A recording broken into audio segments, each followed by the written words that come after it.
சிலது தெரியும், சிலது தெரியாது. சிலது தெரிஞ்சுக்கிட்டே தெரியாம இருக்கும். பிளிங்கிங்.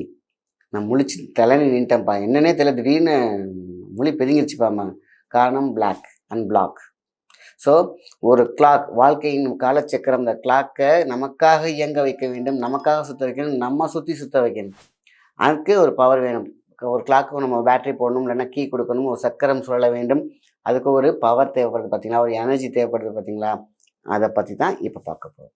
சரி, இதெல்லாம் சார்ந்து நம்மக்கிட்ட ஒரு பல்ப் எரியணும், ஒரு பவர் தேவைப்படுது பார்த்தீங்களா, அந்த எனர்ஜி மெடிடேஷன். நம்ம கையில் இருக்கக்கூடிய ஹேண்ட் சக்கரா ப்ளஸ் துரியம் ப்ளஸ் ஹார்ட் சக்கரா, நம்மளுடைய நேவல் சக்கரம் ப்ளஸ் நம்மளோட டோட்டல் ஹெட் பாயிண்ட்னு சொல்லுவாங்க இல்லையா, இந்த D20 ஏரியான்னு சொல்லுவாங்க. இதுதான் ரிசீவிங் தாமரை.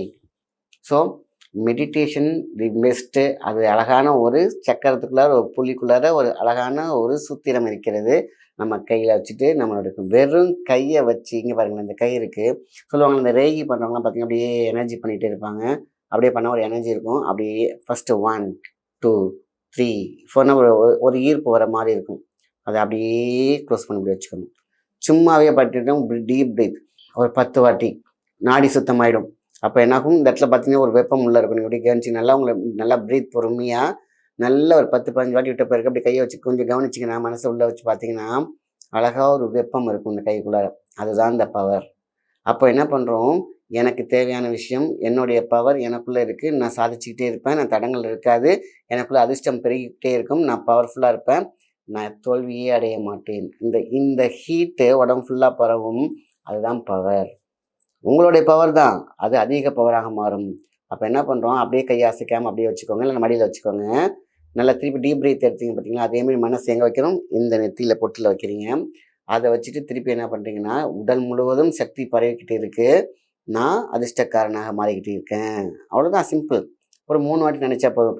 இதுக்கே இவ்வளோ சக்தி இருக்கே, இது உள்ளார ஒரு பொருள் வச்சா எக்ஸ்ட்ரா பவர். அதுதான் சுருமாக்கல்.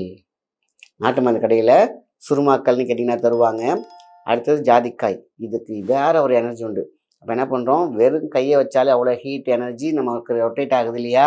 அப்போ நம்ம என்ன பண்ணுறோம், அதிர்ஷ்டக்காரனாக மாற இல்லையா, பவர்ஃபுல் வருது இல்லையா. அப்போ சின்ன சுருமாக்கல், இந்த சுருமாக்கல்லை கொஞ்சோண்டு கையில் வச்சுக்கோங்க, ஒரு ஜாதிக்காய் வச்சுக்கோங்க. இப்போ கை வச்சு பாருங்கள், வேற லெவல் சக்தி. அதிர்ஷ்டம் உங்கள் கை ரேகையில் இருக்கிறது, நம்மளோட உழைப்புலையும் இருக்குது. அந்த உழைப்பில் நம்ம தடங்கள் இல்லாமல், தங்கு தடை இல்லாமல், லேக் இல்லாமல், ஒருத்தர் பின்னாடி இழுக்காமல், திருஷ்டி இல்லாமல் நம்மளை போக விடணும்ல, வாழ விடணும் இல்லையா. அப்போ நம்ம பவர்ஃபுல்லாக 4 பக்கம் இருந்துச்சுனாக்கா, எக்ஸ்ட்ரீம் பவர் பாயிண்ட் இருந்தால். அடுத்தடுத்த வீடியோக்களை தொடர்ந்து பார்த்து சப்ஸ்கிரைப் பண்ணிக்கோங்க. நன்றி.